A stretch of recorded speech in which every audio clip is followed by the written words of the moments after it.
Assalamu alaikum. Welcome to Study with Sufia.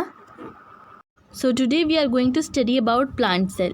जो plant cell होता है वो एक यूकैरियोटिक सेल होता है जिसका एक ट्रू न्यूक्लियस होता है। एक प्लांट सेल रेक्टेंगुलर शेप में होता है और एक एनिमल सेल से थोड़ा बड़ा होता है। तो यहाँ पे हम जानेंगे एक टर्म के बारे में जिसे कहते हैं यूकैरियोटिक सेल। यूकैरियोटिक वो सेल होता है जिसके न्यूक्लियस के बाहर न्यूक्लियर मेम्ब्रेन होता है। तो ये न्यूक्लियस क्या होता है और न्यूक्लियर मेम्ब्रेन क्या होता है वो आगे के वीडियो में हम जानेंगे। Discovery of plant cell. Plant cell को डिस्कवर किया था रॉबर्ट हुक में इन द ईयर 1665। उसने इन सेल को पहली बार डिस्कवर किया था कॉर्क में। कॉर्क एक ट्री के बाहर की बार्क में एक सब्सटेंस होता है, उसे कॉर्क कहते हैं। उसने देखा था कि कॉर्क में बहुत छोटे छोटे लिटिल रूम्स हैं। जब उसने ये सेल्फ डिज़ाइन माइक्रोस्कोप में देखा तो वो बिल्कुल एक मधुमक्खी के जाल की तरह हेक्सागोनल शेप्स में उसे दिखाई दिए। लैटिन में छोटे छोटे रूम्स को सेल कहा जाता था। तो फिर 1839 में दो जर्मन साइंटिस्ट जिनका नाम था थियोडोर स्कवान एंड माटियास शिल्डन, उन्होंने सेल्स के ऊपर स्टडीज़ की और पता लगाया कि दो तरीके के सेल्स होते हैं, एक प्लांट सेल और एक एनिमल सेल, जो एक दूसरे से थोड़े से डिफरेंट होते हैं। ये है प्लांट सेल का मॉडल। इससे आपको जो भी चीज़ मैं समझाने वाली हूँ अच्छे से क्लियर हो जाएगी। तो अब हम जानेंगे प्लांट सेल का स्ट्रक्चर क्या होता है और उसके क्या कंपोनेंट्स होते हैं। तो प्लांट सेल का स्ट्रक्चर रेक्टेंगुलर होता है जैसे कि मैंने बताया। वैसे तो मैंने मॉडल को एक ऑक्टेगन शेप दिया है, पर ये रेक्टेंगुलर शेप में होता है क्योंकि इस तरह शो करना चीज़ों को आसान होता है, इसलिए मैंने इस तरह का मॉडल बनाया है। तो अब हम कंपोनेंट्स के बारे में जानते हैं। तो सबसे पहले आता है द सेल वॉल। जो ये बाहर की मोटी सी कवरिंग दिख रही है उसे कहते हैं हम cell wall. Cell wall specially plant cells में ही होती है और किसी तरीके के सेल्स में नहीं होती है। ऐसा क्यों होता है ये मैं आपको बताती हूँ। क्योंकि प्लांट सेल्स को हार्श एनवायरनमेंट को डील करना पड़ता है, इसलिए उनके पास ये सेल वॉल होती है। थोड़ा और अच्छे से जानते हैं। जैसे कोई तूफ़ान आ रहा है तब कोई इंसान होगा तो वो जल्दी से अपने घर में आ जाएगा, कोई एनिमल होगा तो अपने घर चला जाएगा। पर जो प्लांट्स होते हैं वो सब लोग अपनी ही जगह पे फिक्स होते हैं, वो कहीं नहीं जा सकते हैं। तो इसलिए उनके पास ये एक एडिशनल कवरिंग होती है जिससे ताकि वो उन हार्श एनवायरनमेंट में को झेल सकें और टिके रह सकें। ये जो सेल वॉल है ये बहुत ज़्यादा प्रेशर झेल सकती है, इसको इसलिए इतना टफ बनाया जाता है। फिर नेक्स्ट आता है सेल मेम्ब्रेन और the plasma membrane. Plasma membrane second outer covering है। सेल वॉल में फर्स्ट कवरिंग तो सेल वॉल हो गई, सेकेंड होती है सेल मेम्ब्रेन। सेल मेम्ब्रेन हर तरह के सेल्स में होती है।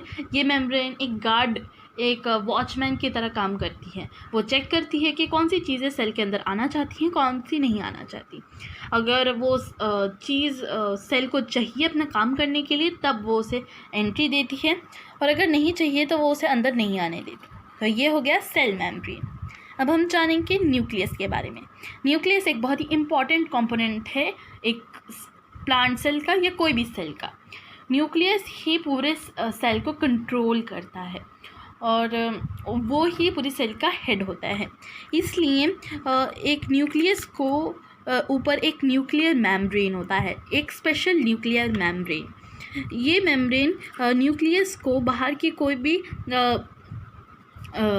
अनवांटेड सब्सटेंस या डेंजरस वायरस से बचाए रखता है। क्योंकि अगर किसी भी बाहर की सब्सटेंस से न्यूक्लियस का कंट्रोल ले लिया तो उस पूरा सेल उसके कब्जे में आ जाता है।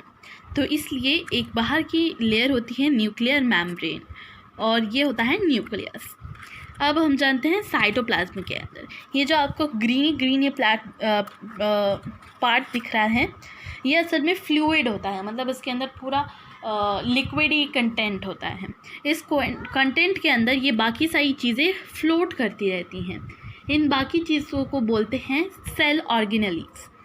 ये सेल ऑर्गेनल्स बहुत सारी different type of functions carry out करते हैं और इन्हीं फंक्शंस की वजह से सेल अच्छी तरीके से परफॉर्म कर पाता है और उसे जो भी काम करने को कहा जाता है वो यही सेल ऑर्गेनल्स करते हैं।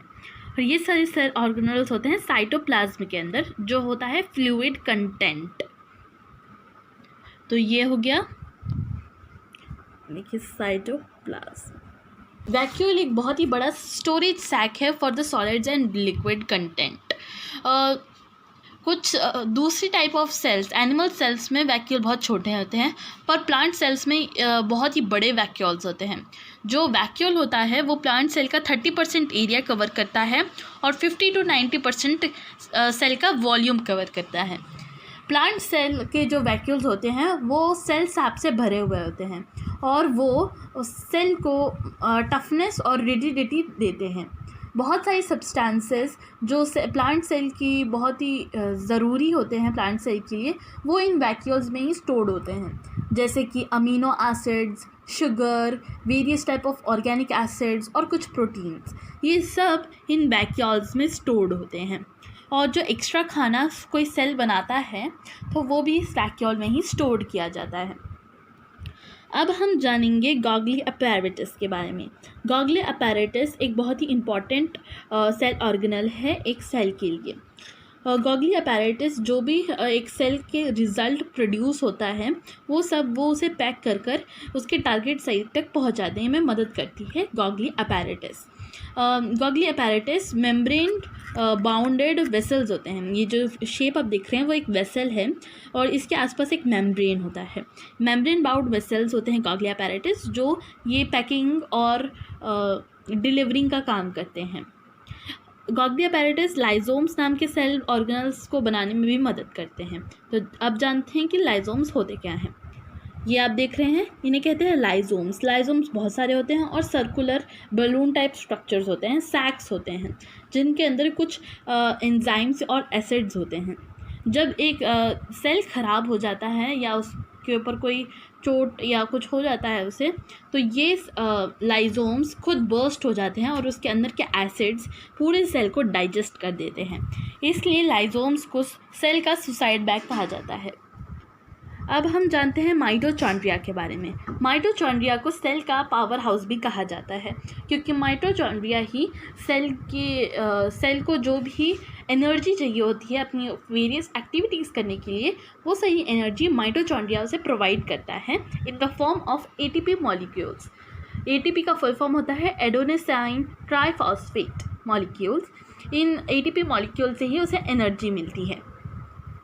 अब हम जानते हैं स्मूथ एंडोप्लाज्मिक रेक्टिकुलम और रफ एंडोप्लाज्मिक रेक्टिकुलम से। ये दोनों एक एंडोप्लाज्मिक रेक्टिकुलम नाम के ट्यूबिकल नेटवर्क के पार्ट्स हैं। एंडोप्लाज्मिक रेक्टिकुलम, जिसका शॉर्ट फॉर्म है ER, वो एक ट्यूब्स होते हैं और उनका एक पूरा नेटवर्क होता है जो ट्रांसपोर्ट सिस्टम की तरह काम भी करता है। उनके दो तरीके के पार्ट्स हैं, स्मूथ एंडोप्लाज्मिक रेक्टिकुलम SER और रफ एंडोप्लाज्मिक रेक्टिकुलम RER। जो स्मूथ एंडोप्लाज्मिक रेक्टिकुलम है वो लिपिड्स नाम की एक सब्सटेंस के फॉर्मेशन में मदद करते हैं। लिपिड्स फैट से बनते हैं, फैट से बनते हैं। और रफ एंडोप्लाज्मिक रेक्टिकुलम राइबोसोम्स बनाते हैं। राइबोसोम्स, ये जो आपको ब्लैक डॉट्स दिख रहे हैं, उन्हें कहते हैं राइबोसोम्स। ये राइबोसोम्स प्रोटीन्स बनाते हैं और इसलिए इन्हें प्रोटीन फैक्टरीज भी कहा जाता है। तो ये जो प्रोटीन्स और लिपिड्स हैं, इन दोनों से ही ये सेल मेम्ब्रेन बनता है। तो ये हमने इसका यूज़ जान लिया। अब जानते हैं प्लास्टिड्स के बारे में। प्लास्टिड्स सिर्फ और सिर्फ प्लांट सेल्स में ही होते हैं। तो दो तरीके के प्लास्टिड्स होते हैं, क्रोमोप्लास्ट, कलर्ड प्लास्टिड्स, और लीकोप्लास्ट, वाइट और कलरलेस प्लास्टिड। जो क्रोमोप्लास्ट होते हैं उनमें एक पिगमेंट होता है जिसको कहते हैं chlorophyll, also known as chloroplast. Chloroplast एक प्लांट्स के लिए बहुत इंपॉर्टेंट है क्योंकि वो फोटोसिंथेसिस कैरी आउट करने में मदद करते हैं। Chloroplast also contain various yellow और orange pigments in addition to chlorophyll. Chlorophyll green colour का होता है, उसके एडिशन में येलो और ऑरेंज कलर के भी पिगमेंट्स उसमें होते हैं। फिर जो दूसरा पार्ट है लीकोप्लास्ट वाइट और कलरलेस होते हैं और वो ऐसी मटेरियल्स हैं जिनके अंदर स्टार्च, ऑयल्स और प्रोटीन ग्रैनुअल्स को स्टोर किया जा सकता है। लीकोप्लास्ट ज़्यादातर रूट्स में होते हैं। आपने जाना होगा पोटैटोज़ और बहुत सारी एडिबल रूट्स के बारे में। इन सब के अंदर दरअसल लीकोप्लास्ट होता है, क्योंकि अभी हमने जाना कि लीकोप्लास्ट में स्टार्च, ऑयल्स और प्रोटीन ग्रेन्युल्स को स्टोर भी किया जा सकता है।